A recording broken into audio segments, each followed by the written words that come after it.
जो सिलेबस के हिसाब से आज अपन जो स्टार्ट कर रहे हैं वो पहला चैप्टर होगा अपना हाइड्रोलिक्स। ठीक है, तो हाइड्रोलिक्स जो अपना जो सब्जेक्ट है मैकेनिकल सेकेंड ईयर के हिसाब से, और यहाँ पे अपना क्या है वो चैप्टर है।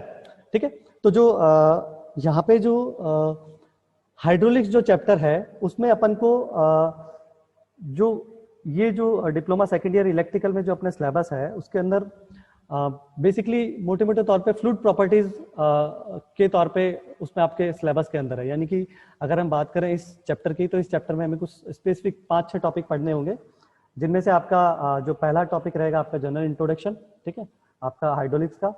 और फिर अपन बात करेंगे फिजिकल प्रॉपर्टीज ऑफ फ्लूइड, है ना, कि आपकी फिजिकल कौन कौन सी प्रॉपर्टीज होती है फ्लूइड की, उनके ऊपर बात करेंगे। और इसके अलावा फिर अपना पास्कल्स लॉ के बारे में बात करेंगे। ठीक है, तो शुरू करते हैं अपन। पहले बात करते हैं हाइड्रोलिक्स।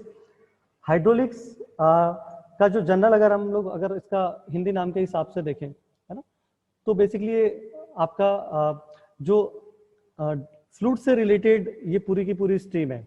यानी कि अगर हम बात करें पदार्थ की, तो मोटे मोटे तौर पे अगर हम पदार्थ को क्लासिफाई करते हैं तो पदार्थ को हम लोग जनरली बोलते हैं कि 2 भागों में बांटा गया है।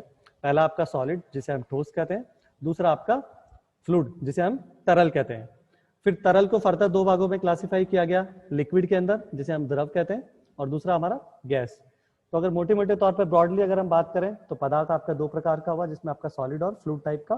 ठीक है, फिर फ्लूइड को हम लोगों ने फर्दर क्लासिफाई किया लिक्विड और गैस के अंदर। यानी कि जो फ्लूइड में जो आपको 2 भागों में बांटा गया है लिक्विड या गैस में, यानी कि लिक्विड और गैस में कुछ आपकी प्रॉपर्टीज सिमिलर हैं, कुछ उनमें समानताएं हैं, कुछ अपनी असमानताएं हैं। ठीक है, तो बात करते हैं जैसे पदार्थ की। पदार्थ क्या होता है?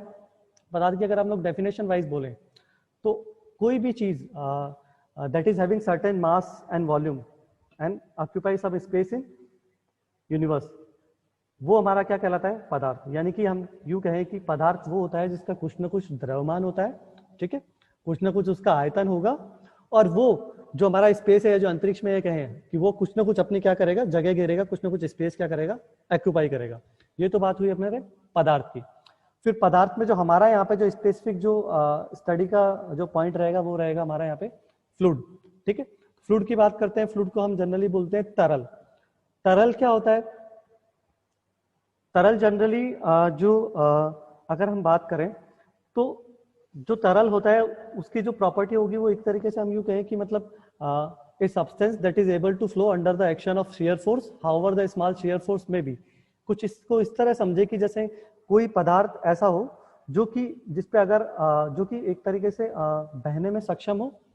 ठीक है, जब उस पर हल्का सा शेयर फोर्स हम लगाएं, है ना, चाहे वो शेयर फोर्स कितना भी इस्तेमाल हो वो बहेगा। इसको हम एग्जांपल से यूं समझे जैसे बाल्टी है, और बाल्टी में हम लोगों ने बकेट है, बकेट के अंदर हम लोगों ने क्या कर रखा है? पानी भर रखा है। ठीक है, जैसे ही आप क्या करेंगे, अपनी उंगली से हल्का सा जो पानी की जो टॉप सरफेस है उस पर थोड़ा सा दाब डालेंगे, यानी कि आप एक तरीके से क्या लगा रहे हैं? फोर्स लगा रहे हैं। तो जब वो फोर्स लगाते हैं तो क्या होगा? आपका फ्लूइड अपनी जगह से क्या होगा? डिस्प्लेस होगा, यानी कि वो क्या कहेगा? एक तरीके से बहेगा। तो तरल का सबसे बढ़िया गुण क्या हुआ? इसका सबसे बड़ा गुण कि वो क्या होता है? आपका बहता है। चाहे आप कितना भी हल्का सा फोर्स लगाए वो अपनी जगह से क्या करेगा? मूव करेगा। या यूं समझे अगर हम लोग अगर एयर अगर विजिबल होती, अगर हम लोग एयर को देख पाते, है ना, जनरली अपनी नॉर्मल आईज से, तो आप यूं समझे कि अगर यहाँ पे इस जगह इस टाइम अगर मेरे हाथ के अंदर एयर है ना, आपको अगर दिखाई दे, तो जैसे ही मैं हल्का सा अपनी उंगली से थोड़ा सा फोर्स लगाऊंगा तो आपका एयर क्या करेगा? अपनी जगह से वो डिस्प्लेस होगी। उस जगह से वो जो एयर होगी, एयर के जो मॉलिक्यूल्स होंगे वो उस जगह से क्या होंगे? डिस्प्लेस होंगे। यानी कि सीधा सीधा आपका जो पदार्थ का डेफिनेशन क्या हुआ कि आपका कोई भी सब्सटेंस जिसपे जब भी हम शेयर फोर्स लगाएं, चाहे शेयर फोर्स कितना भी इस्तेमाल क्यों ना हो, वो बहने में सक्षम हो। ये हमारा पदार्थ का गुण हो गया, तरल का। तो तरल का जो बेसिक जो प्रॉपर्टीज होगी, जबकि सॉलिड के केस में ऐसा नहीं होता है। ठोस के केस में अगर हम थोड़ा सा भी फोर्स लगाए तो वो क्या होगा? बहेगा नहीं ना, जब तक हम उस पर इतना फोर्स नहीं लगा देंगे कि वो अपनी जगह से डिस्प्लेस्ड हो, है ना। तो ठोस और तरल में जो बेसिक डिफरेंस है वो आपको समझ में आ गया होगा। तो हमारा यहाँ पे जो इस चैप्टर के अंदर जो स्टडी पॉइंट रहेगा वो फ्लूइड रहेगा, और फ्लूइड की क्या रहेगी? प्रॉपर्टीज रहेगी। तो फ्लूइड की हम लोग डिफरेंट डिफरेंट प्रॉपर्टीज पढ़ेंगे। तो यहाँ पे जो मैं बात कर रहा था कि फ्लूइड को हम लोगों ने 2 चीजों में भागों में डिवाइड किया, एक आपका लिक्विड के अंदर और एक आपका गैस के अंदर। तो जो बेसिकली जो फ्लूइड मैकेनिक्स ब्रांच है वो हमारी जो फ्लूइड से की इस पूरी जो ब्रांच के अंदर या पूरे सब्जेक्ट के अंदर हम लोग क्या करते हैं, फ्लूइड की स्टडी करते हैं। ठीक है, तो स्टडी को हम लोग कुछ इस तरीके से समझे कि जैसे फॉर एग्जांपल मैं बात करता हूँ, जैसे सुमित है, ठीक है, सुमित नाम का एक लड़का ई 202 के अंदर स्टडी कर रहा है, पढ़ता है, ठीक है।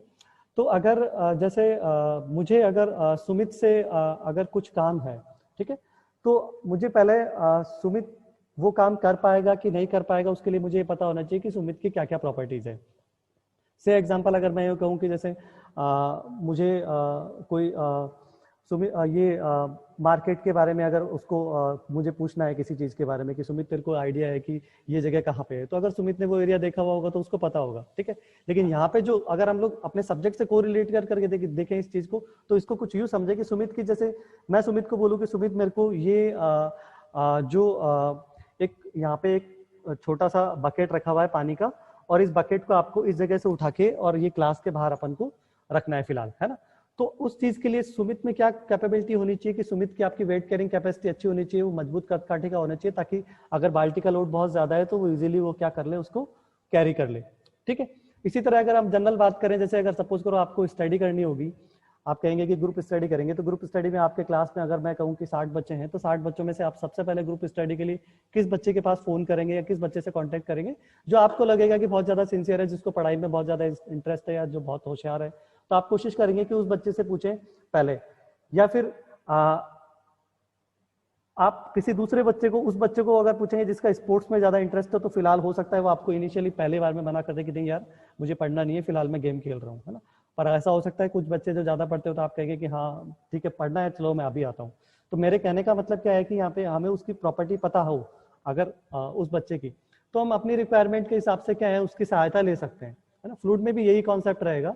फ्लूइड में क्या होता है, जितने भी इक्विपमेंट मशीनरी या इंडस्ट्री में जहाँ पे भी हम लोगों को प्रैक्टिकली अगर फ्लूइड की जरूरत पड़ती है, से एग्जांपल अगर मैं बात करूँ, जैसे अगर हम बिजली की बात करें, जैसे मैंने कल बात की थी कि आरवीएनएल बिजली विभाग जो हमारा है, जहाँ पे वैकेंसी निकलती है और हम लोगों को बेसिकली जो इलेक्ट्रिसिटी जनरेशन के अगर हम लोग पॉइंट ऑफ व्यू से देखें, तो वहाँ पे जो अगर वो हाइड्रो इलेक्ट्रिक पावर प्लांट है, तो वहाँ पे बिजली जो बनेगी वो किससे बन रही है, मेन अपना वर्किंग फ्लूइड क्या हो गया, पानी हो गया, ठीक है। तो पानी हमारे लिए वर्किंग फ्लूइड हो गया, तो हमें क्या होना चाहिए, पानी क्या है बेसिकली आपका द्रव है, द्रव है यानी कि वो क्या है, एक तरल पदार्थ है। अब पानी को अगर हम लोगों को अपने रिक्वायरमेंट के हिसाब से यूज करना है, तो हमें पानी की क्या पता होना चाहिए, प्रॉपर्टीज पता होना चाहिए, ठीक है, कि हमें कितना उसका वेट है, कितना साइज है, आपकी कितनी उसकी डेंसिटी है, क्या उसकी आपकी विस्कोसिटी है, कितनी आपका उसका स्पेसिफिक वेट है, ठीक है। तो इस चीज का अगर हमें पता रहेगा तो हम लोग अपनी रिक्वायरमेंट के हिसाब से क्या कर सकते हैं, उस पर्टिकुलर टाइप के फ्लूइड को यूज कर सकते हैं। हो सकता है किसी जगह हमारा पानी से काम नहीं चले, हमें कोई दूसरे टाइप का फ्लूइड यूज करना पड़े। जैसे अगर मैं बात करूं थर्मामीटर में जनरली अगर हम लोग देखें, है ना, टेम्परेचर मेजर करने के लिए जो होता है, उसमें हम लोग देखें तो जनरली वहां पे मर्क्यूरी या पारा होता है उसके अंदर लिक्विड, उस थर्मामीटर के अंदर। तो वहां पे अगर हम पानी रखें तो सिनेरियो कुछ अलग होगा, और वहां पे हम लोग पारा यूज कर रहे हैं तो उसका कुछ ना कुछ अपना क्या है, स्पेसिफिक पर्पज है। क्यों? क्योंकि वहां पे हमें क्या चाहिए, आपका पारे की डेंसिटी आपकी बहुत ज्यादा होती है, ठीक है, आपका क्लियर कट आपको वो रीडिंग देगा, विजिबिलिटी दिखाएगा, ठीक है। कुछ आपके कोहेसिव फोर्स, एडहेसिव फोर्स का सीन रहता है, तो उसको हम लोग आगे की क्लासेस में डिटेल में बात करेंगे। लेकिन फिलहाल आप ये समझे कि उसी थर्मामीटर में हम लोग जनरली पारा यूज नहीं करते, हम लोग सॉरी पानी यूज नहीं करते, हम लोग पारा या कोई और चीज यूज करते हैं। ऐसे ही जब हम बिजली बना रहे हैं, तो बिजली बनाने के लिए हम लोग बात करें तो जनरली अगर हम बोले कि मैं फिलहाल पेट्रोल यूज नहीं कर रहा, डीजल यूज नहीं कर रहा, पानी यूज कर रहा हूँ, क्यों? क्योंकि पानी मेरे पास चीपली इजीली अपना एक बार अवेलेबल है। अगर मेरा जहाँ पे इंडस्ट्री में, जहाँ पे प्लांट की लोकेशन मैंने फिक्स की और उसके आसपास कोई पानी का नदी या बांध, कोई डैम या इस तरह का कोई पर्टिकुलर रिजर्वायर हो, बड़ा स्टोरेज हो, तो हम लोग इस बड़ी आसानी से वहाँ पे क्या कर सकते हैं, अपना हाइड्रो इलेक्ट्रिक पावर प्लांट अपना डाल सकते हैं, ठीक है, या वहाँ पे बना सकते हैं। तो यहाँ पे जो हमारा जो हाइड्रोलिक जो ब्रांच है, जो फ्लूइड मैकेनिक्स ब्रांच है, उसमें हम लोग जो फ्लूइड की स्टडी करते हैं, है ना, यानी कि हम क्या करेंगे, बेसिकली फ्लूइड की कैरेक्टरिस्टिक्स की स्टडी करेंगे, फ्लूइड के व्यवहार का अध्ययन करेंगे, तो उसकी कुछ प्रॉपर्टीज के बारे में हम लोग वन बाय वन बात करेंगे। यहाँ पे ध्यान देने वाली बात यह है कि जो फ्लूइड मैकेनिक्स जो ब्रांच है, वो उसको फिर कुछ सब पार्ट्स में डिवाइड किया गया। जैसे अगर हम बात करें स्टैटिक्स, काइनेमेटिक्स और डायनेमिक्स, मोटे मोटे तौर पर 3 भाग हो गए। तो 3 भागों में से पहले बात करते हैं स्टैटिक्स की। स्टैटिक्स आपकी फ्लूइड मैकेनिक्स की क्या होती है, वो ब्रांच होती है। ये ध्यान रखना, यहाँ पे ये आपको कई बार जो कॉम्पिटिटिव एग्जाम्स में, उसमें ऑब्जेक्टिव के अंदर भी यहाँ से इस एरिया से सवाल पूछ लेते हैं, है ना, ऑब्जेक्टिव में। तो ऑब्जेक्टिव सवाल में क्या होता है कि यहाँ पे जो हाइड्रोस्टैटिक जो ब्रांच है, हाइड्रोस्टैटिक ब्रांच बेसिकली क्या है कि आपकी जब आपका फ्लूइड आपका क्या है बेसिकली स्थिर अवस्था में है, स्थिर अवस्था में है यानी कि कहीं किसी बाल्टी के अंदर आपका पानी रखा हुआ है ना, वो अभी फिलहाल स्थिर अवस्था में। अगर हम यूं कहें कि कोई आपका चैनल है या नाली या कोई नदी है जिसमें से आपका पानी बह रहा है, तो उस टाइम पानी कौन सी अवस्था में होगा, गति अवस्था में होगा। लेकिन जो फ्लूइड स्टैटिक जो ब्रांच है वो अपन फ्लूइड की कब स्टडी करेंगे, जब आपका फ्लूइड स्थिर अवस्था में हो, साम्य अवस्था की कंडीशन में हो, इक्विलिब्रियम में हो, मतलब वो आपका स्टैटिक कंडीशन में हो, बह नहीं रहा हो। तो वो ब्रांच के साथ में अगर हम लोग फ्लूइड की स्टडी करते हैं तो वो किसके अंतर्गत आता है, फ्लूइड स्टैटिक्स के अंतर्गत आएगा, स्टैटिक्स ब्रांच के अंतर आएगा। फिर बात करते हैं हम लोग काइनेमेटिक्स और डायनामिक्स की, ठीक है। काइनेमेटिक्स और डायनामिक्स में दोनों के अंदर हम लोग जो फ्लूइड की स्टडी करते हैं तो कौन से टाइम फ्लूइड की स्टडी करते हैं, जब फ्लूइड आपका बह रहा होगा। यानी सपोज करो जैसे कोई पाइप है, पाइप के अंदर से आपका क्या हो रहा है, पानी है, पानी फ्लो कर रहा है पाइप के अंदर से। तो अब वो पाइप के अंदर से जब वो पानी फ्लो कर रहा है यानी पानी क्या हो रहा है, बह रहा है। तो अब अगर उस टाइम हम उसकी पानी की स्टडी करेंगे, इसका मतलब हम लोग किस पे जा रहे हैं, आइदर या तो हम लोग काइनेमेटिक्स की बात कर रहे हैं या फिर हम लोग क्या कर रहे हैं, डायनामिक्स की बात कर रहे हैं। तो यहाँ पे काइनेमेटिक्स और डायनामिक्स में सिमिलरिटी तो ये होगी कि दोनों ही टाइम पे फ्लूइड आपका कौन सी कंडीशन में होगा, आपका बहने वाली कंडीशन में होगा, यानी कि फ्लूइड आपका फ्लो कर रहा होगा, ठीक है। दूसरी बात अगर बात करें स्पेसिफिक काइनेमेटिक्स के पॉइंट ऑफ व्यू से, तो काइनेमेटिक्स में जब हम लोग फ्लूइड की स्टडी करते हैं, फ्लूइड जब बह रहा होता है तो हम लोग काइनेमेटिक्स में क्या करते हैं, फोर्स को कंसीडर नहीं करते हैं कैलकुलेशन में। यानी कि हम लोग जो भी कैलकुलेशन करेंगे, जो भी अपनी स्टडी करेंगे, उसके अंदर हम लोग बल की गणना नहीं करेंगे। तो डिफरेंट टाइप के फोर्स होंगे, उनको हम कंसीडर नहीं करेंगे, उनके बिना ही हम लोग क्या करेंगे, फ्लूइड की डिफरेंट कैरेक्टरिस्टिक्स की स्टडी करेंगे। ये तो हुई बात फ्लूइड काइनेमेटिक्स की या काइनेमेटिक्स ब्रांच की। फिर हम बात करते हैं डायनेमिक्स ब्रांच की। डायनेमिक्स जो ब्रांच होती है बेसिकली द्रव गति की, उसके अंदर क्या होता है, हम लोग फ्लूइड की कब स्टडी करते हैं, जब फ्लूइड बह रहा हो, लेकिन हम लोग क्या करेंगे, फोर्स को कंसीडर करेंगे। यानी कि जो डिफरेंट टाइप के फोर्सेस लग रहे हैं, हम लोग उन सारे फोर्स की कैलकुलेशन करेंगे, उनकी गणना करेंगे, उनको कंसीडर करेंगे अपना फाइनल फ्लूइड की कैरेक्टरिस्टिक्स का स्टडी करते टाइम पे या फिर अपने यूटिलाइजेशन करते टाइम पे अपनी रिक्वायरमेंट के अकॉर्डिंग। तो ये तो बात हुई हमारी फ्लूइड या हाइड्रोलिक से रिलेटेड हमारी। तो आपके स्टैटिक्स हो गया, काइनेमेटिक्स हो गया और डायनेमिक्स हो गया। अब जो बात करते हैं हमारे जो तरल की बेसिकली जो कुछ जो प्रॉपर्टीज होगी, जो कैरेक्टरिस्टिक होगी जो हमारे जो सिलेबस के अंदर है, तो मैं 1 बाय 1 प्रॉपर्टीज की बात करूंगा। मैं यहाँ पे आपको स्क्रीन शेयर करता हूँ, एक बार आप देखिएगा कि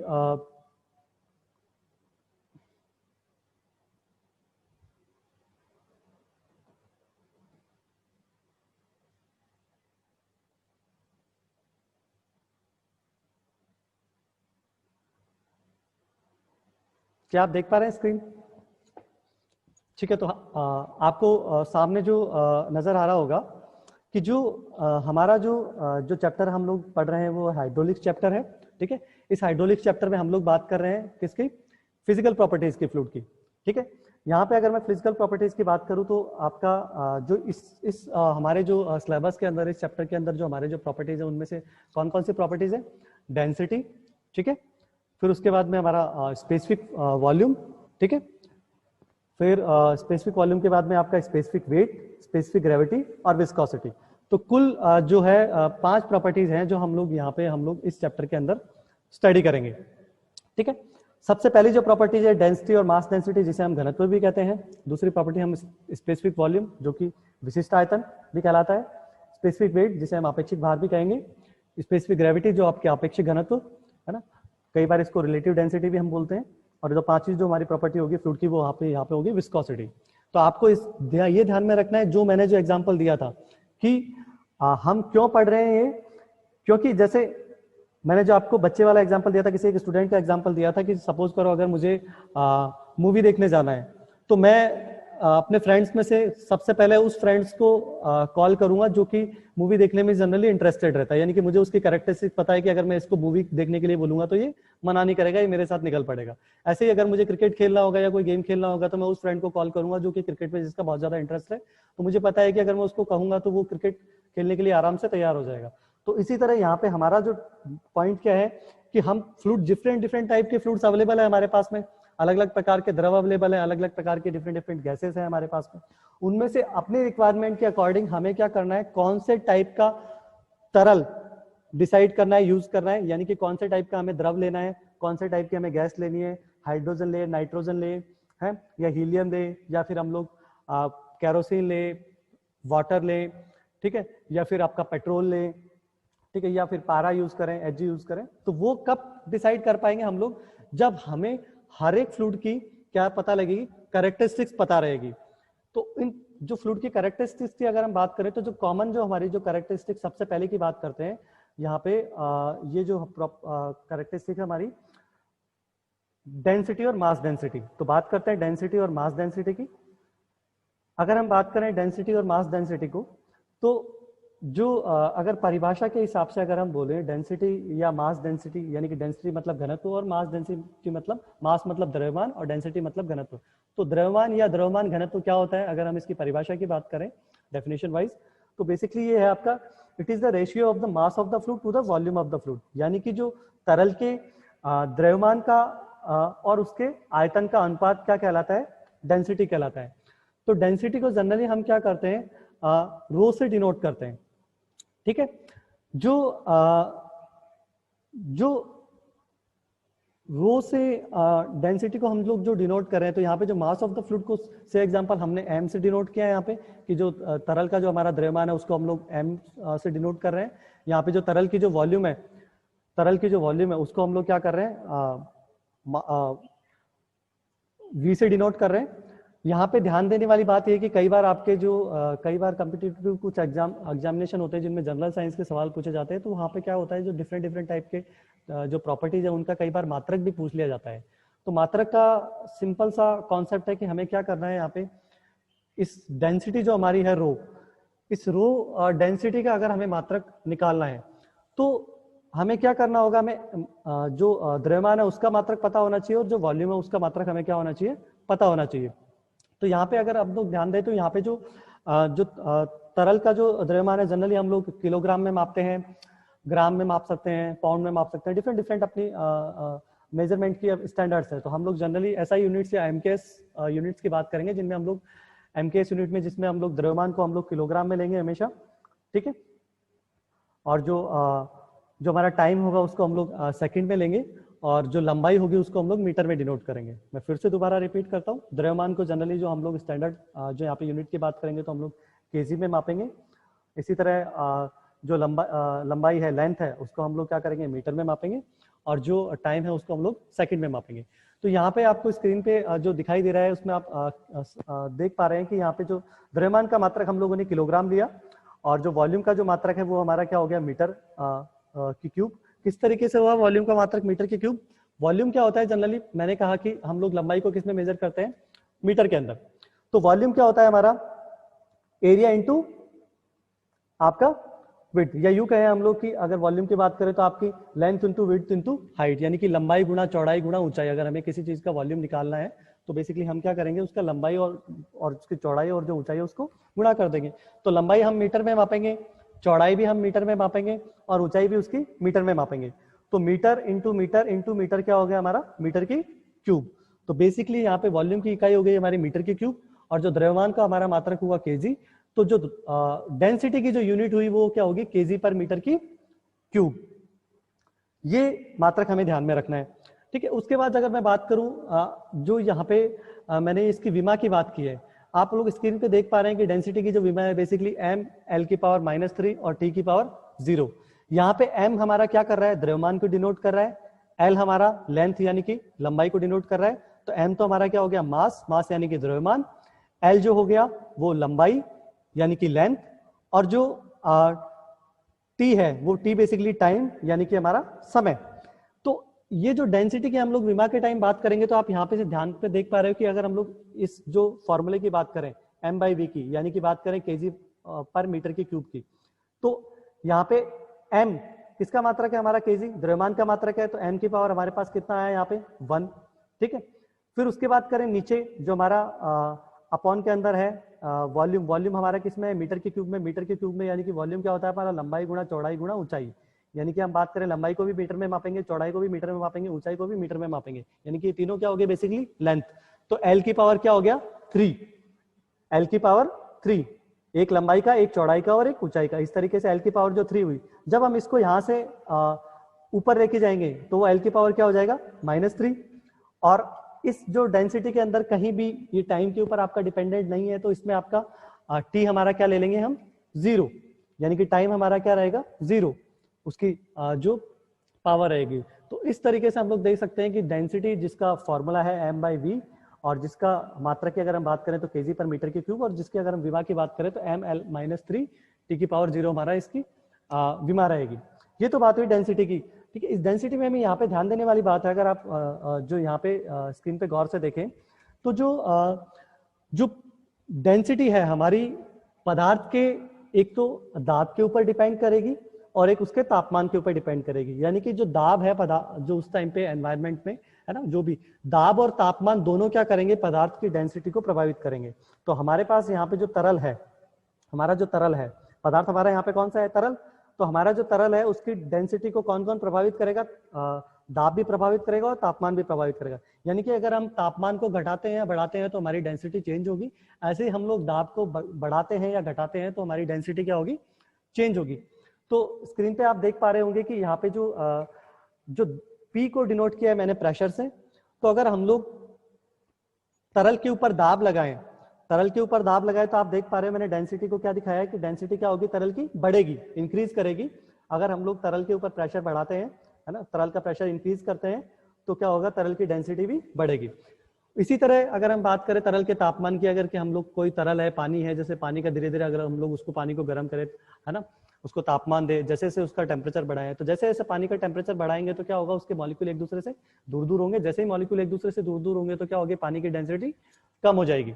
ठीक है, तो डेंसिटी का जो यहाँ पे तरल का जो डेंसिटी है वो आपका प्रेशर से भी प्रभावित हो रही है और उसके तापमान से भी प्रभावित हो रही है। यहाँ पे जो सबसे इंपॉर्टेंट, अगर मैं यहाँ पे ऑब्जेक्टिव के हिसाब से पॉइंट ऑफ व्यू से बात करूँ यहाँ पे इस जगह पे, तो हमें यहाँ पे ये ध्यान रखना है कि जो पानी है, वाटर है, उसकी जो स्टैंडर्ड जो डेंसिटी होती है वो 1000 kg पर मीटर की क्यूब होती है। तो कई बार आपको ऑब्जेक्टिव के अंदर जो बोर्ड के एग्जाम है या कॉम्पिटिटिव एग्जाम्स में सवाल पूछ लिया जाता है कि जो पानी है उसका कितना पानी की डेंसिटी का कितना मान रहता है। तो पानी की डेंसिटी कितनी होती है, 1000 यूनिट का आप स्पेशली ध्यान में रखें। अगर वहां पे आंसर में यूनिट केजी पर मीटर क्यूब में आपका आंसर लिखा हुआ है, इसका मतलब आपका सही आंसर कितना होगा, 1000। लेकिन अगर आपका ऑब्जेक्टिव में जो 4 ऑप्शन दिए हुए हैं उसमें आंसर आपको ग्राम पर सेंटीमीटर क्यूब में दिया हुआ है, तो हमारा सही आंसर कितना होगा, 1, क्योंकि हम लोग केजी है, केजी को अगर हम लोग ग्राम में चेंज करेंगे तो कितना हो गया, 1000। इसी तरह अगर मीटर को अगर हम लोग सेंटीमीटर में चेंज करेंगे तो 1 मीटर में हमारे कितने हो गए, 100 सेंटीमीटर हो गए।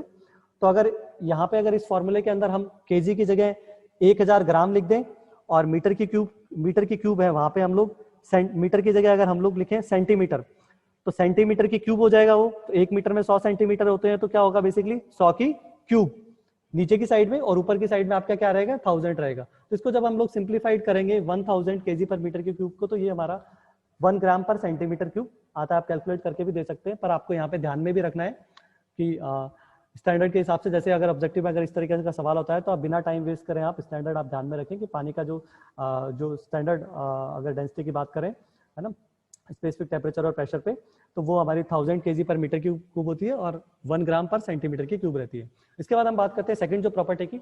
सेकंड जो हमारी प्रॉपर्टी रहेगी वो रहेगी स्पेसिफिक वेट और वेट डेंसिटी। स्पेसिफिक वेट जिसे हम कहते हैं आपेक्षिक भार, और वेट डेंसिटी अगर हम बोले तो वेट का मतलब हो गया भार और डेंसिटी का मतलब घनत्व, तो इसे हम भार घनत्व भी कह सकते हैं या फिर हम इसे आपेक्षिक भार कहेंगे। तो जो स्पेसिफिक वेट है इसकी अगर हम लोग डेफिनेशन वाइज बात करें तो ये बेसिकली हम कहेंगे कि जो हमारे जो फ्लूइड की स्पेसिफिक वेट होता है वो basically it is the ratio of weight of the fluid to the volume of the fluid. यानी कि ये क्या है कि पदार्थ के जो भार है उसका और उसके आयतन का अनुपात, यानी पदार्थ के भार बटे के अंदर उसका क्या होगा, पदार्थ का आयतन, यानी पदार्थ के भार और उसके तरल के जो भार और उसके आयतन के अनुपात को हम लोग क्या कहेंगे, तरल के लिए स्पेसिफिक वेट कहलाएगा। ठीक है, यहाँ पे हम ये फॉर्मूले में अगर आप से हम लोग समझ पाए यहाँ पे कि वेट जो हमारा क्या होता है, बेसिकली किसी भी चीज का अगर हम लोग वेट की बात करें तो उसका द्रव्यमान और उसको हम लोग जी से मल्टीप्लाई करें, यानी कि अगर हम वेट की बात करें तो वेट हमारा क्या होता है, mg, m हमारा द्रव्यमान जो मास को डिनोट करेगा और g हमारा ग्रेविटेशनल जो कांस्टेंट है ना, जिसे हम यूं कह सकते हैं एक्सीलरेशन ड्यू टू ग्रेविटी भी, जिसकी वैल्यू जनरली हमारे 9.81 होती है स्टैंडर्ड, है ना, मीटर पर सेकंड स्क्वायर जो रहती है। तो यहाँ पे इस फॉर्मूले को अगर हम लोग थोड़ा सा सिंप्लीफाइड करें यहाँ पे, तो जो वेट हो गया वो हमारा क्या हो गया, मास इंटू जी, mg, और नीचे है जो हमारे पास वॉल्यूम। ठीक है, तो यहाँ से हमें पता है, हम लोगों ने पहले अभी फॉर्मूला देखा है कि जो हमारा पदार्थ का जो घनत्व होता है, घनत्व क्या होता है, पदार्थ का द्रव्यमान और उस तरल का जो घनत्व होता है वो क्या होता है, तरल का द्रव्यमान और उसके आयतन का अनुपात। तो बेसिकली यहाँ पे जो तरल का जो द्रव्यमान और आयतन के अनुपात को हम लोग क्या बोलते हैं, डेंसिटी। डेंसिटी को हमने रो से डिनोट किया था। तो अगर हम लोग स्पेसिफिक वेट को अगर सिंप्लीफाइड करना चाहें फॉर्मूले वाइज, तो हमारा स्पेसिफिक वेट कितना हो गया तरल के लिए या फ्लूइड के लिए, रो जी, ठीक है। रो यहाँ पे डेंसिटी और जी आपका ग्रेविटेशनल कांस्टेंट, ठीक है। अब कई बार जो ऑब्जेक्टिव के पैटर्न के हिसाब से अगर मैं बात करूं कॉम्पिटिटिव एग्जाम्स में या फिर हमारे बोर्ड के अंदर जो ऑब्जेक्टिव में कई बार सवाल पूछ लेते हैं, तो क्या सवाल बनता है इस एरिया से कि आपका पानी का स्पेसिफिक वेट कितना होता है, ठीक है। तो सिंपली आपको आंसर के अंदर या तो जो आप स्क्रीन पे देख पा रहे होंगे कि 9810 न्यूटन पर मीटर की क्यूब आपको आंसर मिलेगा, या फिर 9.81 किलो न्यूटन पर मीटर की क्यूब आंसर मिलेगा। कैसे आया ये, हमें पता है कि किसी भी चीज का अगर हम लोग किसी भी तरल का अगर हमें स्पेसिफिक वेट या वेट डेंसिटी निकालना है तो हमें क्या करना होगा, उसके सिंपली उसकी डेंसिटी और उसके जो ग्रेविटेशनल कांस्टेंट है जी, उसको हमें सिंपली मल्टीप्लाई करना है। तो पानी के केस में हमें पता है कि पानी की डेंसिटी हमने बात की थी कि कितनी होती है, 1000 kg पर मीटर की क्यूब होती है। जी की वैल्यू 9.81 मीटर पर सेकंड स्क्वायर, इन दोनों को मल्टीप्लाई करेंगे तो बेसिकली आएगा 9810 न्यूटन पर मीटर की क्यूब। अगर हम लोग किलो न्यूटन में लेना चाहे तो वैल्यू हो जाएगी आपको आंसर के अंदर 4 ऑप्शन में से आपके पास एक ऑप्शन 9.81 किलो न्यूटन पर मीटर क्यूब आपको मिल जाएगा।